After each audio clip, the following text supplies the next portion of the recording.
Hello बच्चों, मैं हेमंत प्रजापति आप सबका स्वागत करता हूं अपने चैनल एचबी केमिस्ट्री क्लासेस में। बच्चों, जैसा कि आप जानते हैं कि एटॉमिक स्ट्रक्चर का लेक्चर आपके सामने पेश था। अभी तक कई लेक्चर आपने परमाणु संरचना के पढ़े हैं और परमाणु संरचना में कई लेक्चर बोहर के परमाणु मॉडल तक भी हमने सीखा। और एक लेक्चर आपको पता हो तो अभी तक यूट्यूब पर भी नहीं होगा, चाहे आप खोज के देख लेना, क्योंकि मैं खुद करके बैठा हूं।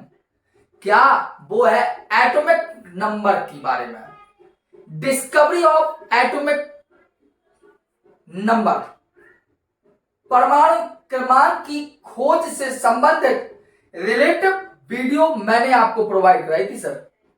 आप उसको देख लें और उसी के अकॉर्डिंग हम आज बात करते हैं एटॉमिक नंबर ऑफ मास की, द्रव्यमान संख्या की। चलिए, बातें तो बहुत होती जाएंगी सर, बात कर ले रहे आज लेक्चर पर। कल आपको जो वीडियो प्राप्त होगी ना सर, वो सॉल्यूशन लेसन की वीडियो है। और सॉल्यूशन लेसन जो वीडियो है ना सर, वो एमसीक्यू है, जो नीट और जेई से लगभग संबंधित भी होंगे। बच्चों, आइए बात करते हैं हमें लेक्चर पर। तो देखिए, द्रव्यमान संख्या। तो आपको बच्चों पता है कि ये आपका नाभिक होता है और नाभिक के चारों ओर वृत्तीय कक्षाएं होती हैं। एक मिनट के लिए रुकना। चलिए, अच्छा है, मैंने कहा बच्चों ये नाभिक होता है और नाभिक के चारों बच्चों ये वृत्तीय कक्षाएं होती है। क्या होती है सर? वृत्तीय कक्षाएं होती हैं, जिन्हें हम क्या बोलते हैं सर? जिन्हें हम कोष बोलते हैं सर। क्या बोलते हैं सर? कोष बोलते हैं। जिन्हें हम सेल बोलते हैं, जिन्हें हम एनर्जी लेवल बोलते हैं सर। क्या बोलते हैं? Energy level. बात कंप्लीट हुआ। चलिए बच्चों, ये एनर्जी लेवल और कोष से रिलेटेड बात नहीं हो रही है, यहां बातें हो रही है कि ये नाभिक है और नाभिक के चारों ओर वृत्तीय कक्षाएं हैं। तो नाभिक में आप अच्छे से पढ़े हो, अभी मैंने पढ़ाया कि N प्लस P अर्थात न्यूट्रॉन एंड प्रोटॉन होता है। और यहां क्या होते हैं सर? इलेक्ट्रॉन होते हैं। नाभिक का निर्माण सर न्यूट्रॉन और प्रोटॉन से होता है, और जबकि इलेक्ट्रॉन इसके चारों चक्कर लगाते रहते हैं। यही होता है ना बच्चों। चलिए, तो इसी के अकॉर्डिंग हम यहाँ बात करते हैं द्रव्यमान संख्या की। तो द्रव्यमान संख्या की बच्चों बात करें तो हम लिखता हूं क्या हूं कि किसी तत्व के नाभिक में, किसी तत्व के नाभिक में प्रोटॉनों व न्यूट्रॉनों की संख्या का योग द्रव्यमान संख्या ही कहलाती है। बात समझ में आई थोड़ी सी? मैंने कहा कोई भी तत्व का नाभिक है सर, और उस तत्व के नाभिक में जो न्यूट्रॉन है और जो प्रोटॉन है, उन दोनों का मिलाकर जो योग होता है वही आपका द्रव्यमान संख्या कहलाता है। बच्चों देखा जाए तो ए इक्वल टू, मैंने कहा प्रोटॉन अर्थात P, मैंने कहा न्यूट्रॉन अर्थात N, मैंने कहा संख्या जो है उनका क्या सर? योग। लीजिए सर, करवा दिया। कोई बात, न्यूमेरिकल्स की बात करूंगा, परेशान नहीं होंगे आप। तो किसी भी तत्व के नाभिक में प्रोटॉन व न्यूट्रॉनों की जो संख्या का जो योग होगा वही द्रव्यमान संख्या कहलाएगी सर। तो द्रव्यमान संख्या equal to P plus N, जहां पर ए आपका द्रव्यमान संख्या, P आपका प्रोटॉन संख्या, N आपका न्यूट्रॉनों की संख्या। गई? चलिए, मैंने कहा ये क्या है आपका? ये मैंने कहा द्रव्यमान संख्या, और P मैंने कहा प्रोटॉन की संख्या बच्चों, और N मैंने कहा न्यूट्रॉन की संख्या। मैंने अभी कैपिटल में लिया, N आप स्मॉल ग्रुप में भी आप लिख सकते हैं, जबकि बच्चे कहेंगे ना सर N तो नाइट्रोजन होता है, इसलिए स्मॉल मान सकते हैं। ठीक है, बात समझ में समय। ये क्या है? द्रव्यमान संख्या, P क्या है? प्रोटॉन संख्या, N क्या है? न्यूट्रॉनों की संख्या, और प्रोटॉन और न्यूट्रॉन संख्या का योग ही आपका कहलाता है द्रव्यमान संख्या। बात समझ आएगी? अब द्रव्यमान संख्या जो होती है, तो ध्यान देना, दिखाई दे रहा होगा सही से, जो द्रव्यमान संख्या होती है किसी भी तत्व की जो द्रव्यमान संख्या होती है, द्रव्यमान किसी भी तत्व की, मैंने कहा जो द्रव्यमान संख्या होती है वो लगभग परमाणु भार के बराबर होती है। मेरा कहने का मतलब है किसी तत्व की जो द्रव्यमान संख्या होती है वो लगभग परमाणु भार के बराबर होती है। अर्थात चाहे द्रव्यमान संख्या कहते हैं हम, और चाहे सर परमाणु भार के बारे में कहते हैं, दोनों mass number and atomic number equal होते हैं मैक्सिमम स्टेजों में। लगभग सब यही होता है। जो आपका एटॉमिक, जो आपका मास नंबर है, ठीक है, नहीं लग रहा मैं, और जो एटॉमिक वेट है, इन दोनों का मान इक्वल होता है। ये कहता है आपका द्रव्यमान संख्या। और ठीक है, बात समझ आई। दूसरी बात ये बच्चों हम करें आपसे, तो आपने क्या देखा, दूसरी बात आपने क्या जाना होगा अभी तक, तो आपने एक वर्ड जाना, एक बात जानी होगी। क्या जानी होगी? आपने अभी इसके पहले जो लेक्चर पढ़ा उस लेक्चर में आपने डाला, जाना क्या है कि जो आपका एटॉमिक नंबर अर्थात जेड होता था, ये आपका जो जेड बोले तो जो आपका परमाणु क्रमांक होता था, जो आपका परमाणु क्रमांक होता था अर्थात जेड, वह है प्रोटॉन की संख्या के बराबर होता था। प्रोटॉन की संख्या अर्थात इसे हम बोलते हैं पी, इन दोनों के बराबर होता था। ठीक, तो जेड इक्वल टू हम पी मानते थे और पी इक्वल टू हम ई भी मानते थे कि प्रोटॉनों की संख्या इतनी हो गई, वही इलेक्ट्रॉन की संख्या हो गई। लेकिन कभी कभार इलेक्ट्रॉन की संख्या परिवर्तन होता है। कैसे होता है वो हम आपको न्यूमेरिकल समझाएंगे। तो बताइए बच्चों, यहां बात समझ में आई? एक बार बात करो थोड़ी सी। मैंने कहा द्रव्यमान संख्या बोले तो ए, प्रोटॉनों की संख्या और न्यूट्रॉनों की संख्या का योग अर्थात दोनों जुड़ जाएं, वही कहलाता है आपका द्रव्यमान संख्या। ये इसलिए ए इक्वल टू होता है पी प्लस है। किसी भी तत्व का जो द्रव्यमान संख्या हो या परमाणु भार हो, लगभग बराबर ही मानते हैं, नगण्य होता है, कोई फालतू बदलाव नहीं होता इसमें। तो जो जेड इक्वल होता है वो हमेशा पी होता है, क्योंकि हमें न्यूमेरिकल देखना है। आज हम न्यूमेरिकल्स के लिए आए हैं सर। लेक्चर में पढ़ा चुका हूं अच्छे से आपको, वीडियो समथिंग मेरे हिसाब से 5 लेक्चर आपको दिए होंगे, या 4th भी हो सकते हैं, लेकिन 5 लेक्चर इतना मुझे लगता है। आप देख लीजिए, लिंक मिल जाएगी आपको डिस्क्रिप्शन में, जिससे आप पढ़ सको। प्ले लिस्ट भी दे दूंगा जिससे आप अच्छे देख सको। अब मैं बात करता हूं न्यूमेरिकल्स की। अब इतना उतारिए पहले, ठीक है।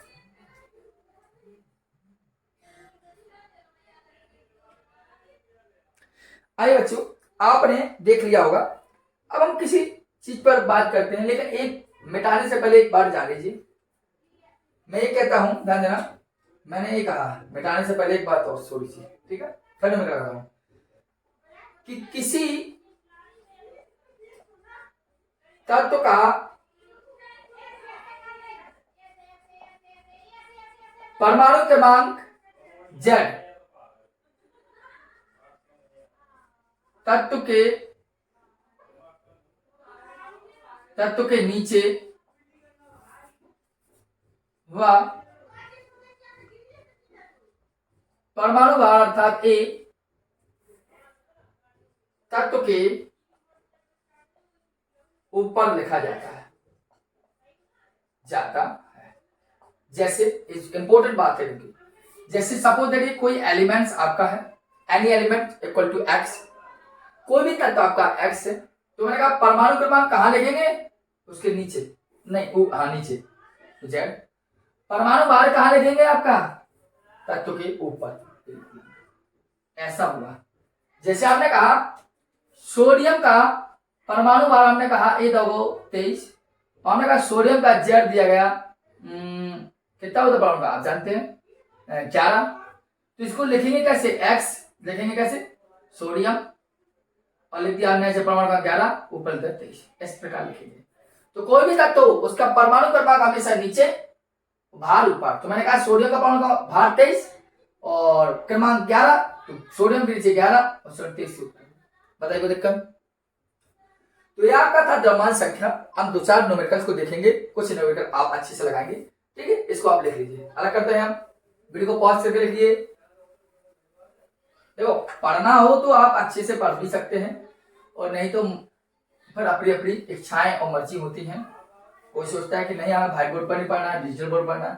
तो बस सर ज्ञान एक ऐसी चीज है जहां मेरे हिसाब से वहीं से लेना चाहिए। मैं तो सर ऐसा ही करता हूं, वो फिर अपनी अपनी मर्जी। चलिए क्वेश्चन पर हम बात कर लेते हैं, किसी भी क्वेश्चन पर। देखिए पहला पॉइंट मैंने कहा, किसी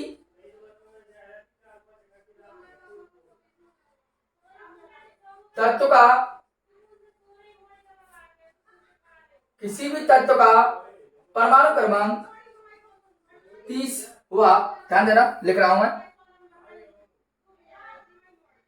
किसी तत्व का परमाणु क्रमांक 30 व द्रव्यमान संख्या व उसकी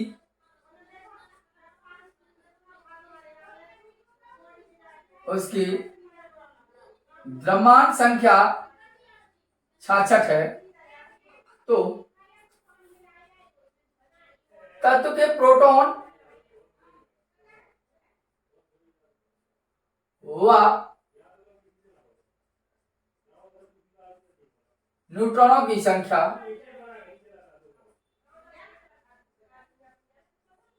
बताइए। समझ में आई बड़ी बात को?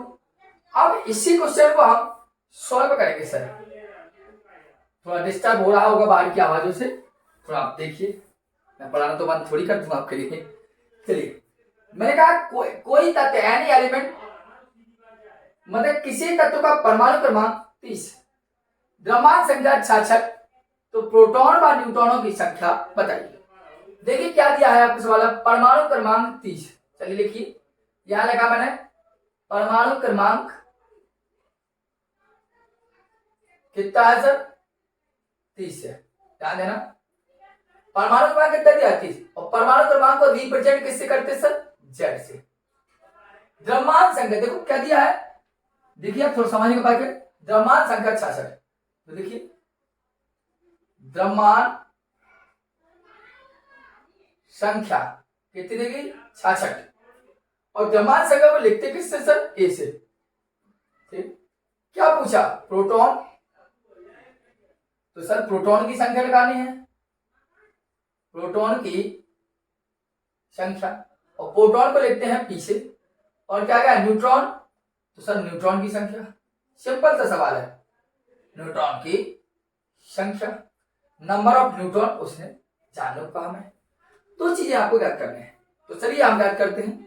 तो सबसे पहले आप प्रोटॉन की संख्या याद करें, तो प्रोटॉन की संख्या आपको पता है, जितना जेड होता है उतना ही आपका पी होता है, जितना आपका जेड होता है उतना ही आपका पी होता है, जितना परमाणु क्रमांक उतना ही आपके प्रोटॉन की संख्या। तो परमाणु क्रमांक कितना, 30, तो प्रोटॉन भी कितने, 30, आंसर आ गया पहला। बताइए कोई दिक्कत? ठीक, अब आइए दूसरे पॉइंट बात करेंगे, न्यूट्रॉन की संख्या, तो सूत्र होता है ए बराबर पी प्लस एन। ए कितना है, 66, पी कितना है आपका, दिया गया है, अब तो 30 आ गया ना, और एन आपको क्या करना है, तो एन बराबर होगा 66 और 30 एन से अलग हो जाएगा, 6 एंड 3 36, तो न्यूट्रॉन कितना आएगा, 36, एंड प्रोटॉन कितना आएगा, 30।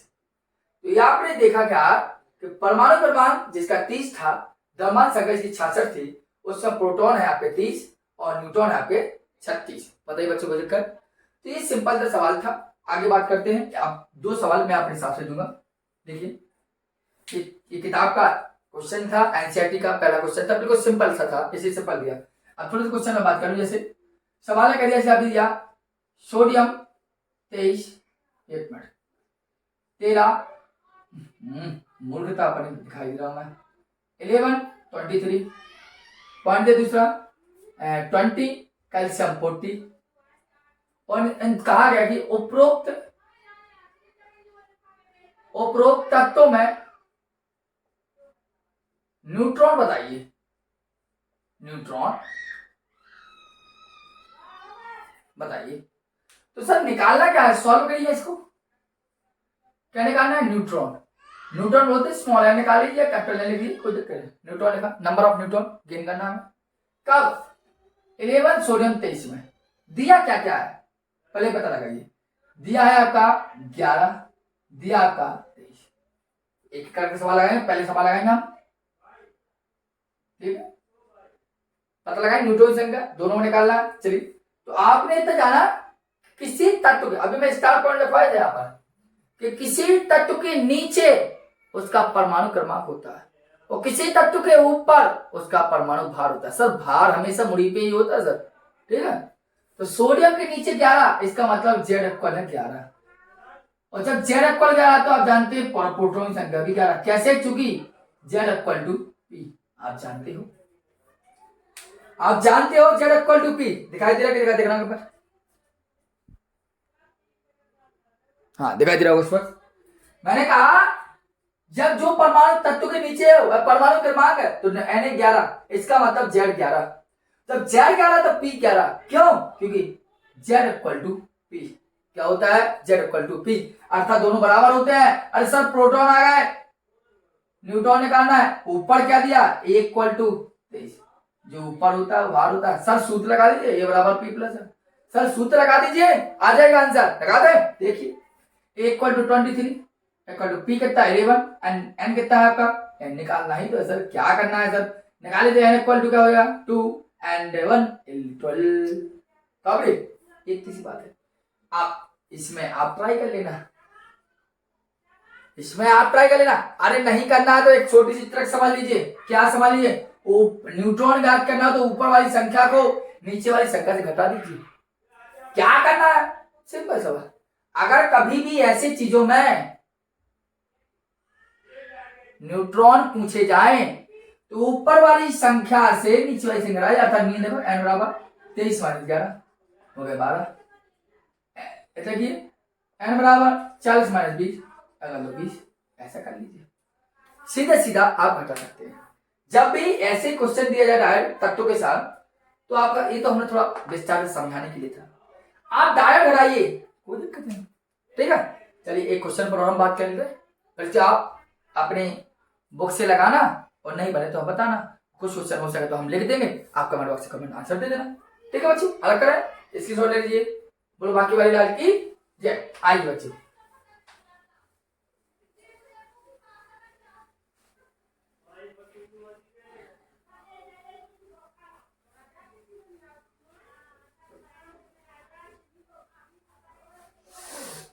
चलिए बच्चों एक नंबर का देखते हैं अच्छा सा, जिससे आपको अच्छा फील हो। चलिए देखिए, देखिए क्वेश्चन ने कहा एक तत्व का इलेक्ट्रॉनिक, एक तत्व का इलेक्ट्रॉनिक विन्यास 1s2 2s2 2p6 3s2 3p6 4s2 है, 4s2 है, परमाणु भार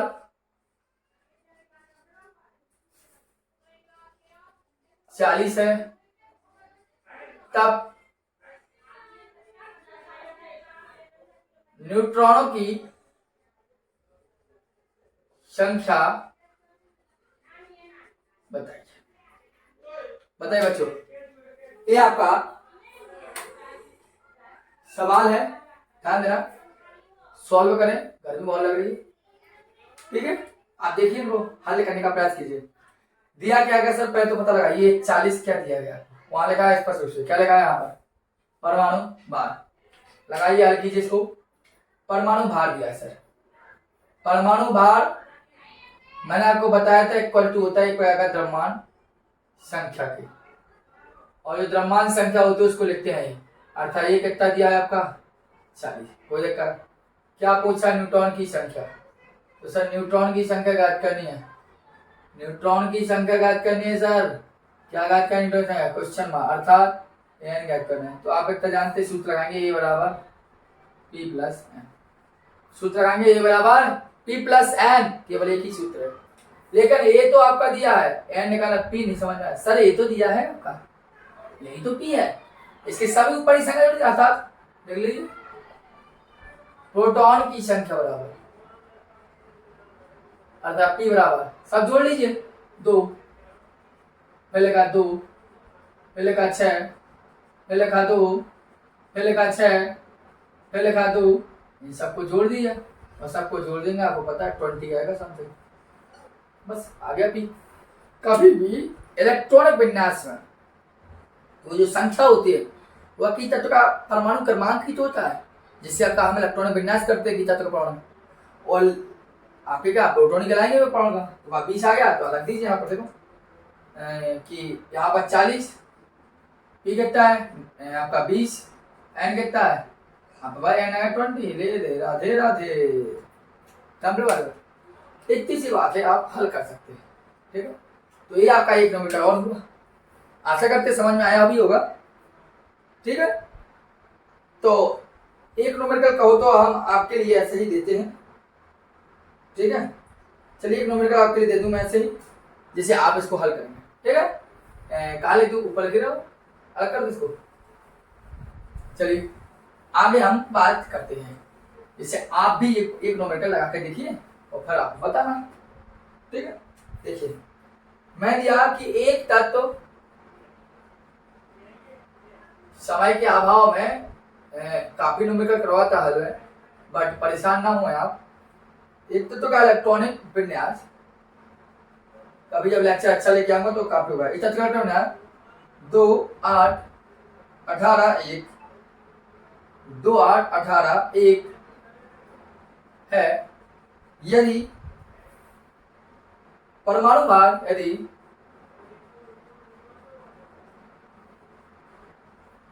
63 है तो न्यूट्रॉन बताइए, ठीक है। ये आपका कंप्लीट हुआ। इस न्यूमेरिकल्स को आप घर से लगा के आएंगे और हमें कमेंट बॉक्स में आप कमेंट कर देंगे, ठीक है बच्चों। तो अच्छी लगी होगी वीडियो, आशा करते हैं हमेशा, और नेक्स्ट वीडियो पर मिलते हैं, धन्यवाद।